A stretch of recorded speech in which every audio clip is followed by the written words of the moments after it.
আজকে আমি দই পরোটা করব।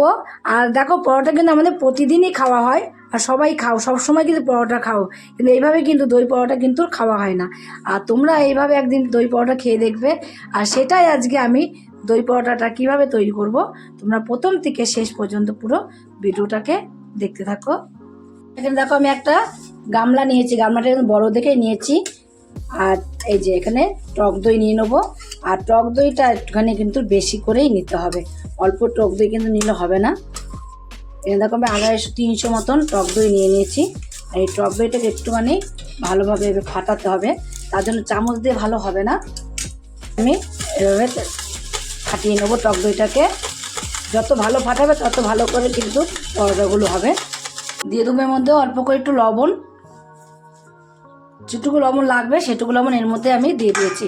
আর দিয়ে দেবো একটু দুধ, অল্প করে একটু দুধ দিয়েছি।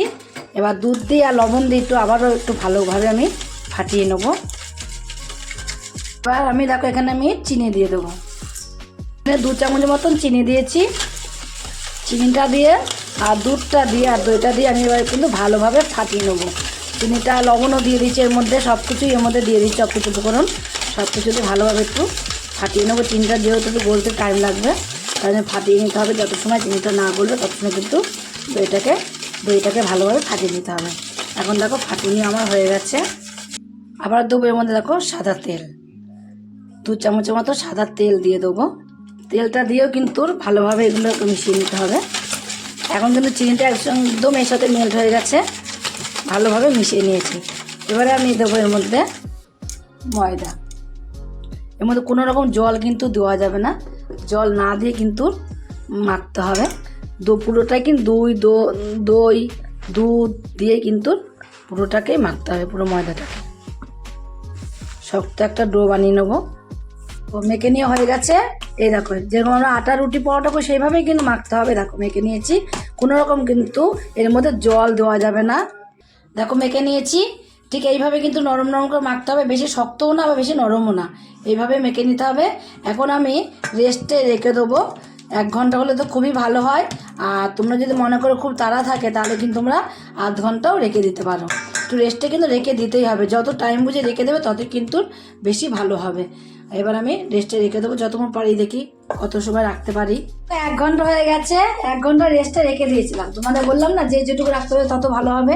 1 ঘন্টা রেস্টে রেখে দেওয়ার পর দেখো ময়দাটাকে, এবার এই ময়দাটাকে আমি কিচেন টেবিল উপরে নামিয়ে নেবো।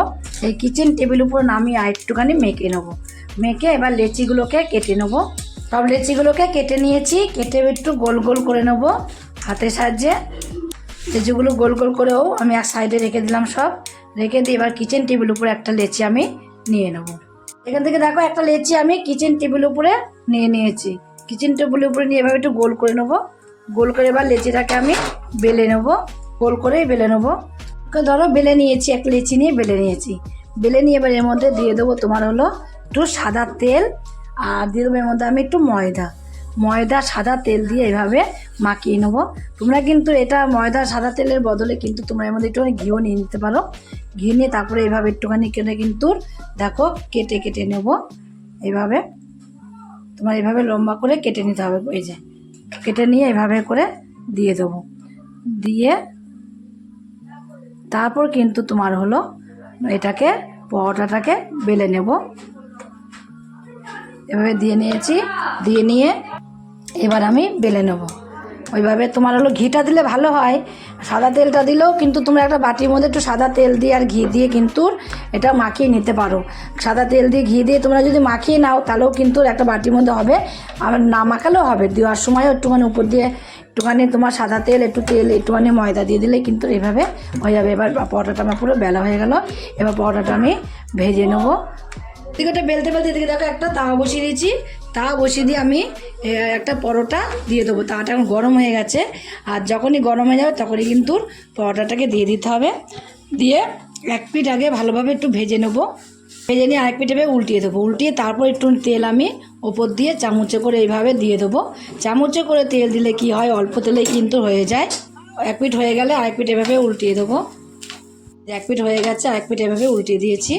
দিয়ে এবার আমি এর মধ্যে কিন্তু আবারও তেল দিয়ে দেবো। ওই পিঠে যেমন তেল দিয়ে দিয়েছি, এই পিঠেও সেরকম তেল দিয়ে দেবো। দু পিঠেই চামচে করে অল্প একটু তেল নিলে কিন্তু দু পিঠে আমার দেওয়া হয়ে যাবে। এবার আমি দেখো দু পিঠে কিন্তু আমি তেল দিয়ে দিয়েছি। তেল দিয়ে এবার আমি একটু উল্টে পাল্টে কিন্তু ভেজে নেবো দু পিঠি। তো এইভাবেই কিন্তু ভেজে নিতে হবে, তাহলে খেতে কিন্তু খুবই ভালো লাগবে। এবার আমি এটা নামিয়ে দেবো, নামিয়ে বাকি যেগুলো আছে সেগুলোকেও একই রকম করে ভেজে নেবো। নিয়েছি, নামিয়ে কিচেন টেবিলের মধ্যে আমি আবার পরোটাটাকে নিয়েছি। নিয়ে ঠিক এইভাবে একটুখানি বাড়ি মারতে হবে। এইভাবে দেখো হালকা, দেখো আমি একটুখানি কোনোরকম দিলাম, তোমরা দেখলেই দেখো, তাই দেখো কতজন লেয়ারগুলো, দেখো কতজন লেয়ারগুলো সব খুলে খুলে এসেছে। দেখো এইভাবে লেয়ার দিলে এইভাবে খুলে খুলে খুলে আসবে, আর পুরো মনে হবে যে আমরা চিরা পরোটা খাচ্ছি। দেখেছো কত সুন্দর হয়েছে। দেখো এগুলোকে সবগুলোকে কিন্তু আমি একই রকম করে কমপ্লিট করে নিয়েছি। দেখতে কেমন মনে হচ্ছে বলো তো? পুরোটা মনে হচ্ছে না যে ছিঁড়া পরোটা, পুরো ছিঁড়া পরোটার মতো দেখতে হয়েছে, আর খেতেই যে কতটা সুন্দর লাগবে দেখো। তোমরা কিন্তু না খেলে বুঝতে পারবে না, লেয়ারগুলো শুধু দেখো কিরকম হয়ে গেছে। আর পুরো মনে হচ্ছে ছিঁড়া পরোটা। তোমরা একদিনের জন্য হলো কিন্তু তৈরি করে খেয়ে দেখবে। আর এটা তৈরি করে খেয়ে যদি তোমাদের কাছে ভালো লাগে রেসিপিটা, তোমরা যদি ফেসবুক থেকে দেখো ফেসবুকের পেজটি ফলো করে দেবে, যদি ইউটিউব থেকে দেখো ইউটিউবের চ্যানেলটি সাবস্ক্রাইব করে দেবে, পাশ থেকে বেল আইকনটা প্রেস করতে ভুলবে না, তাহলে নতুন নতুন রেসিপিগুলো তোমাদের কাছে তাড়াতাড়ি পৌঁছে যাবে। আমার চ্যানেল নতুন বন্ধু হয়ে থাকো, সাবস্ক্রাইব করেনি প্লিজ সাবস্ক্রাইবটা করে দেবে, সবার আগে তোমাদের কাছে নোটিফিকেশন ঢুকে যাবে। ছোট্ট লাইক করো, কমেন্ট করো, অনেক শেয়ার করো। নমস্কার বন্ধুরা, দেখা হবে আবার পরের রেসিপিতে।